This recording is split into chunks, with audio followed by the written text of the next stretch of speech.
नमस्कार दोस्तों, स्वागत है आपका हमारे चैनल में एजुकेशन फॉर नॉलेज में। आज के वीडियो में झारखंड की जनजाति और झारखंड की जनजाति से संबंधित जो हमारा आज वीडियो है वो गोंड जनजाति है। ये झारखंड की कला और संस्कृति के तहत कंप्लीट किया जा रहा है। झारखंड में आप जानते हैं कि 33 अधिसूचित जनजाति है। इसी के अंतर्गत आज हम लोग गोंड जनजाति से संबंधित बनने वाले सारे एमसीक्यू देखेंगे। तो यहाँ बहुविकल्पी आपको प्रश्न मिलेंगे, मल्टीपल चॉइस क्वेश्चन, और इस टॉपिक से जो भी आज तक पीवाईक्यू यानी प्रीवियस ईयर क्वेश्चन पूछे गए हैं जेपीएससी और जेएसएससी में, वो भी क्वेश्चन आपको देखने को मिलेगा। तो यहाँ पे अगर आप झारखंड एसआई का तैयारी कर रहे हैं, एक्साइड कांस्टेबल का कर रहे हैं, या फिर आप पुलिस झारखंड पुलिस या कांस्टेबल का कर रहे हैं, या फिर जेपीएससी का ही क्यों नहीं कर रहे, तो यह वीडियो आपके लिए इंपॉर्टेंट है, क्योंकि ये JPSC Jharkhand public service commission और जेएसएससी के जैसे एग्जामों के लिए बहुत ही इंपॉर्टेंट सर्वप्रमुख टॉपिक ऐसा माना जाता है झारखंड की कला और संस्कृति। तो यहाँ से टॉपिक जरूर क्वेश्चन पूछे जाएंगे, क्योंकि यहाँ आपको जैसे स्टेटमेंट वाइज मिलेगा इस टॉपिक को क्यों पढ़ना चाहिए।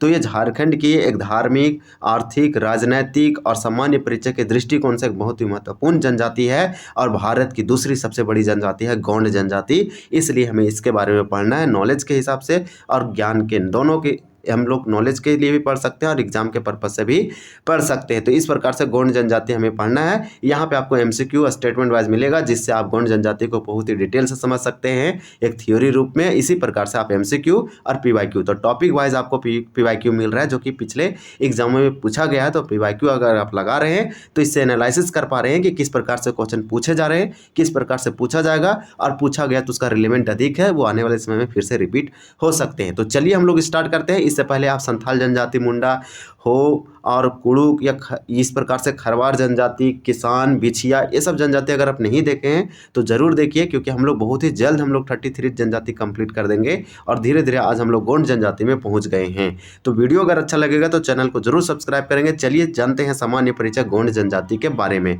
तो गोंड जनजाति भारत की दूसरी सेकेंड लार्जेस्ट ट्राइब है झारखंड, ये पूरे भारत की। तो भारत की दूसरी सबसे सर्वाधिक जनसंख्या वाली जनजाति गोंड है। तो पहला कौन है, तो जो फर्स्ट है वो है भील जनजाति। तो जो भील जनजाति है वो गुजरात, मध्य प्रदेश, राजस्थान वाले इलाकों में पाए जाते हैं, और गोंड भी जो है मध्य प्रदेश इलाका तरफ आपको देखने को मिलेगा। तीसरा सबसे बड़ी जनजाति भारत की संथाल जनजाति, और छठा सबसे बड़ी जनजाति उरांव जनजाति है भारत की, आपको याद रखना है। झारखंड की सबसे बड़ी जनजाति जनसंख्या पॉपुलेशन के हिसाब से वो हमारा संथाल है। दूसरा सबसे बड़ी जनजाति ये हमारा उरांव, ये प्रथम हमारा संथाल है और दूसरा उरांव है। तो ये जो संथाल है ये भारत की तीसरी सबसे बड़ी जनजाति है। उरांव जो दूसरा झारखंड की सबसे बड़ी जनसंख्या हिसाब से ये भारत की छठी सबसे बड़ी जनसंख्या है। इस प्रकार से तीसरा जो झारखंड की सबसे बड़ी जनजाति है जनसंख्या के हिसाब से वो मुंडा है, और चौथा जो है सो वो कौन है, तो चौथा हो जनजाति है। इस प्रकार से इसके बारे में आपको याद रखना है। अगर इसकी बात करें टोटल आबादी, तो झारखंड राज्य में गोंड जनजाति की जनसंख्या 53,000 है अप्रोक्स में, अकॉर्डिंग टू सेंसस 2011 यानी जनगणना 2011 के अनुसार 53,000 है, जो कि कुल जनजातीय जनसंख्या का 0.62% आता है। ये भी आपको याद रखना है। ये भारत की दूसरी सबसे अधिक जनसंख्या वाली जनजाति है। ये झारखंड में मुख्य रूप से आपको कहाँ मिलेगा, तो इसका मुख्य संकेंद्रण यानी झारखंड राज्य में मुख्य रूप से जो निवास करते हैं ये सिमडेगा जिला आपको मिलेगा, गुमला में मिलेगा। इसी प्रकार से गुमला, कलावे, कुछ रांची और पूर्वी सिंहभूम में मिलेगा, लेकिन आपको याद रखना है सिमडेगा और गुमला, क्योंकि ये क्वेश्चन पूछा गया है और मोस्ट इंपॉर्टेंट है। जब 2011 का जनगणना किया गया तो भारत का सबसे बड़ा जनजाति भील निकल रहा, उसके बाद गोंड। इस प्रकार से आपको याद रखना है। अगर प्रजातीय समूह से बात करें तो इस जनजाति का जो संबंध है वो द्रविड़ प्रजातीय समूह से है। ये जो भाषा बोलती है गोंड जनजाति वो गोंडी बोलती है, गोंड गोंडी। इस प्रकार से ये हालांकि दूसरे भाषा को भी प्रयोग करती है, जैसे मैं सदारी, नागपुरी भाषा बोलती है। इसके कई भागों में हम लोग डिवाइड करते हैं। तो चलिए अब हम लोग धीरे धीरे कवर करते हैं इसका एमसीक्यू। पहला क्वेश्चन हमारा दिया गया, आप देख पा रहे हैं कि निम्न में से कौन सी जनजाति भारत की दूसरी सर्वाधिक जनसंख्या वाली जनजाति है।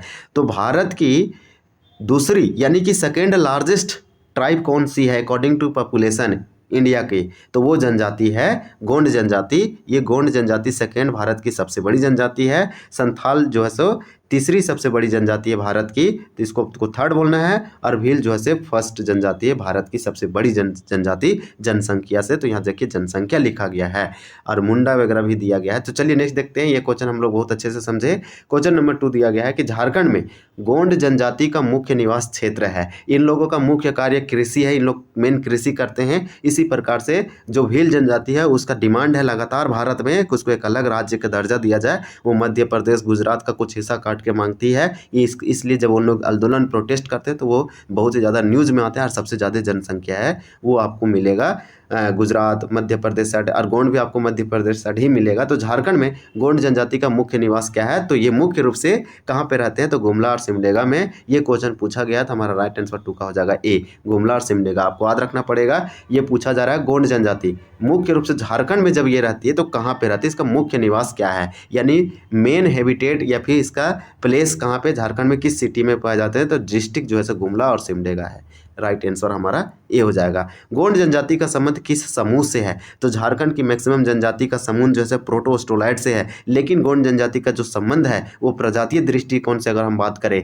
तो वो हो जाता है प्रोटोस्टोलाइट। तो आपको याद रखना है कि गोंड जनजाति का संबंध किस समूह से है, तो इसका जो संबंध है ये प्रजातीय दृष्टिकोण से वो है प्रोटोस्टोलाइड। ये बुक में आंसर दिया गया है, लेकिन हम आपको बता दें कि 3 का राइट आंसर ए होगा, द्रविड़ होगा, क्योंकि गोंड जनजाति का संबंध प्रजातीय दृष्टि से द्रविड़ भाषा से है। तो बुक में बहुत सारे मिस प्रिंटिंग के कारण हम लोग गलत पढ़ लेते हैं और गलत जानते हैं, लेकिन कभी कभी आंसर बुक में रीप्रिंटिंग कर दिया जाता है तो बहुत लोगों को सही आंसर पता रहता है लेकिन कमेंट नहीं करते हैं। आप बेहिजक कमेंट कीजिए ताकि दूसरों लोगों को बेनिफिट मिल सके। जैसे मैं गोंड जनजाति का संबंध किस समूह से दिया था, इस बुक ने आंसर बताया है प्रोटोस्टोलाइड, जबकि थ्योरी बुक इसी बुक का आप पढ़ेंगे तो आपको द्रविड़ मिलेगा। तो देखिए आप किसको मानेंगे, तो गोंड जनजाति का संबंध किस समूह से है, तो इस बुक में लिखा है कि द्रविड़ प्रजातीय समूह से इस जनजाति का संबंध है और उनकी भाषा गोंडी है, ये लिखा गया है, जबकि एमसीक्यू बुक में दिया है प्रोटोस्टोलाइड। तो यहाँ पे 3 का राइट आंसर हमारा हो जाएगा ए। अभी आप द्रविड़ मान के चले कि गोंड जनजाति का संबंध जो प्रजातीय दृष्टि से है वो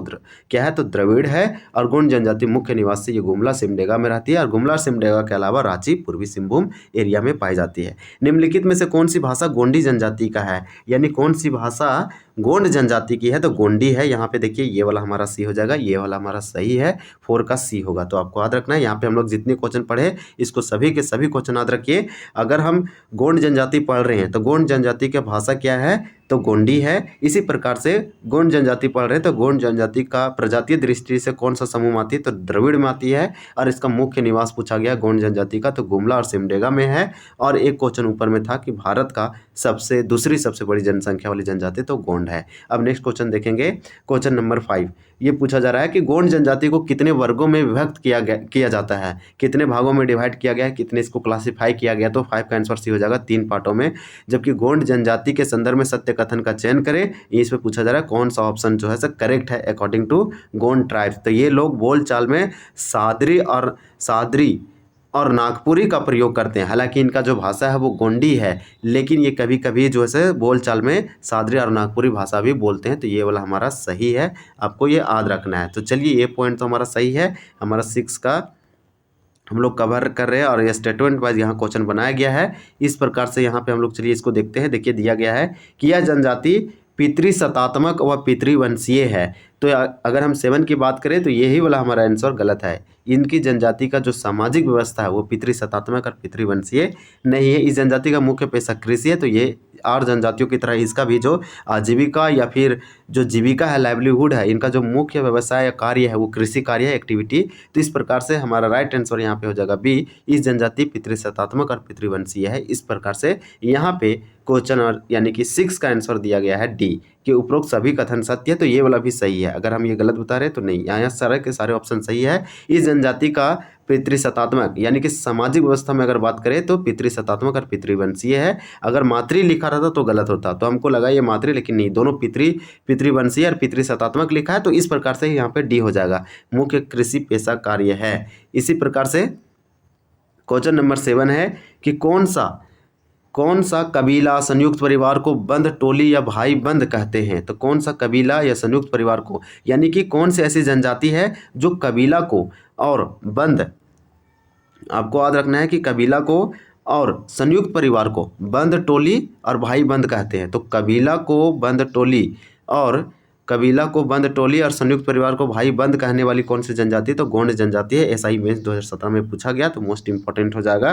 गोंड जनजाति में संयुक्त परिवार के विस्तृत रूप को क्या कहते हैं, तो 8 का हमारा राइट आंसर ये हो जाएगा, भाई बिरदारी कहते हैं। गोंड जनजाति में युवा ग्रह को क्या कहते हैं, ये क्वेश्चन इंपॉर्टेंट है, ये क्वेश्चन आपको याद रखना है, क्वेश्चन नंबर 9।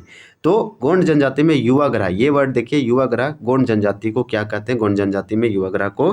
तो 9 का हमारा राइट आंसर सी हो जाएगा, घोटुल या गोटुल कहते हैं। इस प्रकार से घोटुल या गोटुल कहते हैं, इसको आपको याद रखना है। ये गोंड जनजाति का युवाग्रह है। इसी प्रकार से गोंड जनजाति द्वारा झूम खेती, तो झूम खेती को क्या कहा जाता है, तो गोंड जनजाति द्वारा झूम खेती को क्या कहते हैं, ये पूर्वोत्तर पहाड़ी क्षेत्रों में किया जाता है जनजातियों के द्वारा।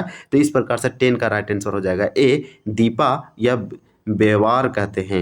तो हमारा लगता है कि ये क्वेश्चन दोनों से बहुत ही इंपॉर्टेंट है, आप इसका डबल टिक लगा के रखें। ये झारखंड पब्लिक सर्विस कमीशन और जेएसएससी में यहाँ से अगर पूछना चाहेगी तो क्वेश्चन बना के पूछ सकती है कि गोंड जनजाति में झूम खेती को क्या कहते हैं, तो दीपा और व्यवहार कहते हैं, युवाग्रह को घोटुल या गोटुल कहते हैं। इस प्रकार से क्वेश्चन नंबर 11, यहाँ पे आपको टॉप जो है 17 क्वेश्चन मिलेगा। तो आज हम लोग 11 नंबर में पहुँच गए। अब गोंड जनजाति में प्रत्येक गोत्र द्वारा डैश नामक कुल देवता की पूजा की जाती है। तो 11 का राइट आंसर सी हो जाएगा, पर सापन का किया जाता है। इसी प्रकार से गोंड जनजाति में कुल देवता की पूजा करने वाले व्यक्ति को क्या कहते हैं, तो कुल देवता की पूजा करने वाला व्यक्ति को क्या कहते हैं गोंड जनजाति में, तो 12 का राइट आंसर हो जाएगा, फरदंग कहते हैं। तो फरदंग वो व्यक्ति होता है जो गोंड जनजाति में कुल देवता की पूजा करता है। क्वेश्चन नंबर हमारा क्या है, तो 13 है। 13 में पूछा जा रहा है कि गोंड जनजाति में पुजारी को क्या कहते हैं, यानी धार्मिक प्रधान को क्या कहते हैं, जो पूजा पाठ कराता है, रिलीजियस व्यक्ति है, ये त्यौहार या फिर शादी या मुंडन वगैरह में, यानी गोंड जनजाति में पूजा कराने वाला धार्मिक व्यक्ति को कहा जाता है क्या, तो कहा जाता है बेगा। अभी हम लोग इससे पहले भी जनजाति बिछिया वगैरह देखे तो उसमें भी बेगा हम लोग बोल रहे थे, क्योंकि उसमें भी गोंड जनजाति यानी कि बिछिया जनजाति में भी जो पुजारी था उसको बेगा बोल रहे थे, और गोंड जनजाति में भी पुजारी यानी धार्मिक व्यक्ति को यहाँ पे बेगा कहा जा रहा है गोंड जनजाति में।